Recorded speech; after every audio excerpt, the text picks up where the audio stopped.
Всем привет! Вы на канале Планета Земля. И сегодня мы поговорим о скорпионах. Когда речь заходит о скорпионе, люди обычно испытывают неприязнь, а порой и страх. Причина кроется, видимо, в непривлекательном внешнем виде и большом количестве преданий, которыми окутан образ этого животного. Да и все знают, что ядовитый он. Но превозмогая страх, нам обязательно нужно разобраться, так ли это, и узнать много интересного об этом существе.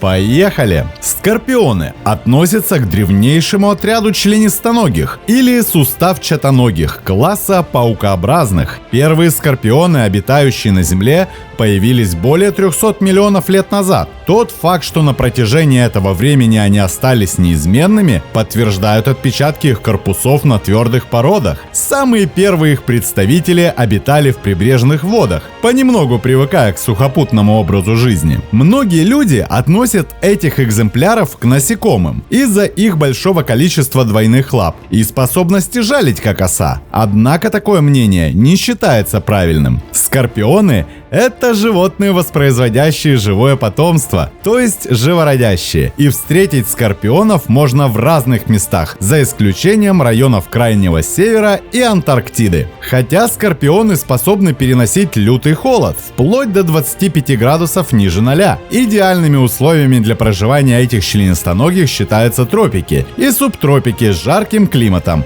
например, Африка, Австралия, Южная Америка, Азия или теплые районы умеренного пояса. Испания, Италия, Крым, Кавказ. В общем, где тепло, скорпиону хорошо. Всего различают примерно 1750 видов этих животных. Однако только 50 из них обладают смертельным для человека ядом. Из самых ядовитых мы должны увидеть здесь и прямо сейчас. Африканский толстохвостый скорпион Трансвааль. Толстохвостый скорпион, малый толстохвостый, обычный желтый, гигантский лесной скорпион, полосатый древесный, бразильский желтый скорпион, красный индийский, желтый израильский скорпион, скорпион из Морелоса. Также отметим аргентинского скорпиона, скорпиона средиземноморского и чернохвостого скорпиона. А в Крыму, кстати, есть свой личный скорпион, эндемик, то есть он обитает только в Крыму. Кстати, тоже ядовитый и может доставить массу неприятных ощущений, а детям и людям с ослабленным иммунитетом встреча с ним крайне нежелательна. Хотя яд паука каракурта, также обитающего в Крыму, еще опаснее, и нужно быть предельно осторожными. И если уж ужалил, то к врачу. И антигистамины тоже должны быть в дорожной аптечке. Животное имеет маленькую, но довольно широкую головогрудь, сужающуюся к низу. К ней присоединено состоящее из нескольких сегментов брюшка. Рядом расположена пара клешней, ими животные захватывают добычу. Они называются педипальпы. В области рта находятся рудиментированные конечности, выступающие в качестве челюстей или жвал. Внизу брюшка имеется 4 пары ног, посредством которых скорпион быстро передвигается по любой поверхности, в зависимости от той местности, где он обитает. Это могут быть как камни в горах или зыбучие пески в пустыне. Длинное брюшко членистоногого постепенно сужается, тем самым образуя хвост, и на его окончании расположен именно тот маленький отросток капсула, имеющий грушевидную форму. Внутри него находятся железы, вырабатывающие яд, а на конце острая игла, при помощи которой скорпион впрыскивает ядовитое вещество в свою жертву. Поскольку тело животного покрыто крепким хитиновым панцирем, то опасность со стороны врагов ему практически не грозит. Да к тому же этот панцирь покрыт очень тонким слоем органического вещества, отличающегося еще более высокой прочностью. У скорпионов очень хорошо развито зрение, что позволяет ему видеть даже ночью. В верхней части головогруди расположены глаза. В зависимости от вида членистоногого их может быть от 2 до 12. Одна пара, находящаяся посередине, наиболее крупная и называется серединными глазами. Остальные глаза называются боковыми и находятся вблизи переднего края головогруди. Но дюжины глаз нашему товарищу оказалось мало. Ученые установили, что скорпионы обнаруживают присутствие потенциальной добычи на расстоянии 30 см. размеров. При этом они используют не глаза, а волоски,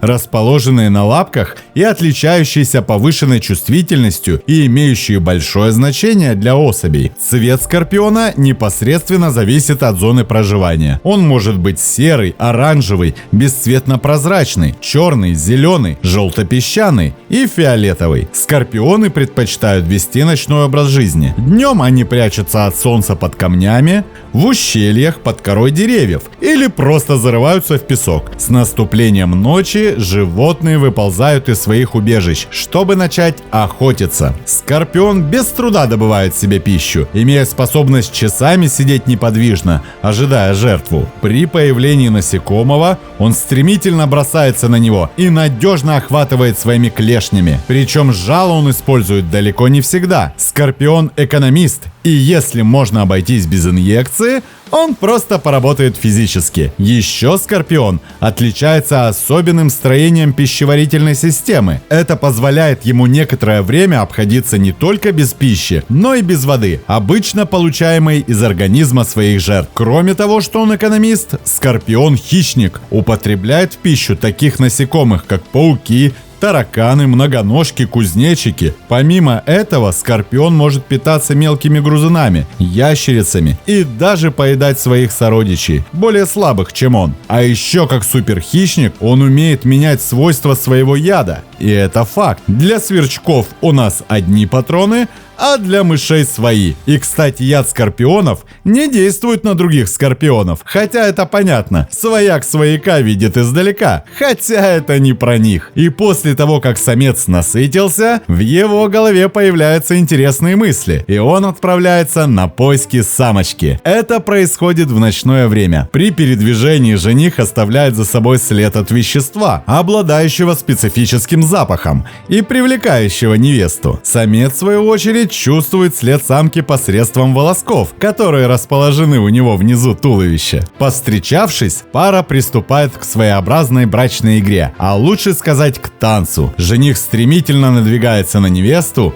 постукивая по земле конечностями-педипальпами. На готовность к спариванию указывает его поднятое жало. Такой знак необходим для того, чтобы самка не приняла его за возможную жертву. Однако, если невеста в тот момент хочет есть или не готова к спариванию, то может атаковать жениха, а затем употребить в пищу. В случае, если все-таки скорпиониха оценила суженого, они, сцепившись клешнями, исполняют брачный танец. Подобная игра может продолжаться длительное время. Ну а после танцев скорпиону нужно срочно улепетывать на своих 8 ногах. Самка, потратив столько времени, понятное дело, проголодалась, а кто первый попал в поле зрения 10 женских глаз, того и подавайте на стол. Как говорилось, большая часть скорпионов относится к живородящим. Их оплодотворенные яйца развиваются в теле матери. В таких условиях они полностью ограждены от негативного воздействия окружающей среды и потенциальной опасности. Продолжительность беременности у скорпионов от 10 месяцев до 1 года, а количество потомства варьируется в зависимости от их вида. Обычно у самки бывает от 20 до 60 малышей. Появившись на свет, маленькие скорпиончики тут же взбираются на спину матери, где проводят первые и очень опасные дни своей жизни. Потому что первая угроза, которая встречается на их жизненном пути, это собственная мать. Она может съесть свое потомство, если, допустим, накатит непроизвольное чувство голода. Но это бывает не всегда, а исключительно по настроению. А так как и все мамы, скорпиониха опекает потомство и ведет обычный для нее образ жизни. Добывает пищу себе и детям. Спустя недельку-другую у деток скорпионов происходит первая линька, и, покинув мать, они начинают самостоятельную жизнь. В дальнейшем этот процесс у них можно наблюдать не более 1 раза в год. Чтобы достичь половой зрелости, им необходимо несколько лет. За это время они растут, периодически обновляя свой хитиновый покров. Продолжительность жизни скорпионов в природе составляет до 10 лет. И в принципе, естественных врагов у них немного. И плодовитость находясь на высоте. Хотя есть товарищи, которые не прочь полакомиться скорпиончиками. К их яду малочувствительные ежи,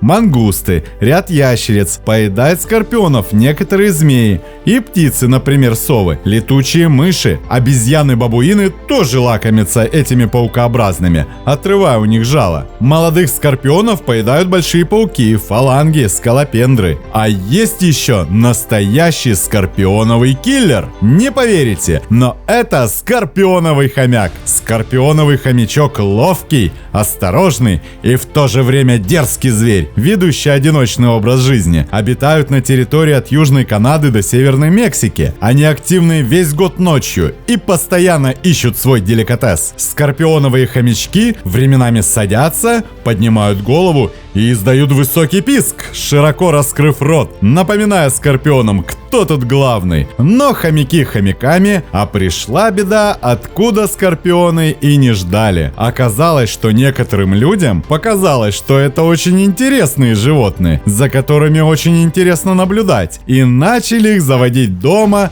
в особенности императорского скорпиона. Он большой и менее опасен, а раз есть спрос, значит будет и предложение. В Африке начался неконтролируемый отлов и вывоз сотнями тысяч экземпляров. И, к сожалению, в последнее время популяция императорских скорпионов в дикой природе оказалась на грани исчезновения, и они стали большой редкостью. Для ограничения его изъятия из дикой природы он вместе с другими видами своего рода был занесен в специальный список. И не просто список, а в Конвенцию о международной торговле видами дикой фауны и флоры, находящимися под угрозой уничтожения. И будем надеяться, что скорпионы восстановятся, и это не на длительное время. И даже если он для многих имеет устрашающую внешность и вызывает шок и трепет, и ядовит, и на первый взгляд не приносит никакой пользы, он занимает определенную нишу на планете Земля и является не только одной из пищевых цепочек, но и кем-то таким, о чем ученые еще даже и не догадывались. Да и скорпионовым хомячкам будет грустно без ими любимых скорпионов. Смотрим, слушаем, записываем, подписываемся, не забываем ставить лайки и делиться этим видео с друзьями. Это очень помогает продвижению. С вами был канал Планета Земля.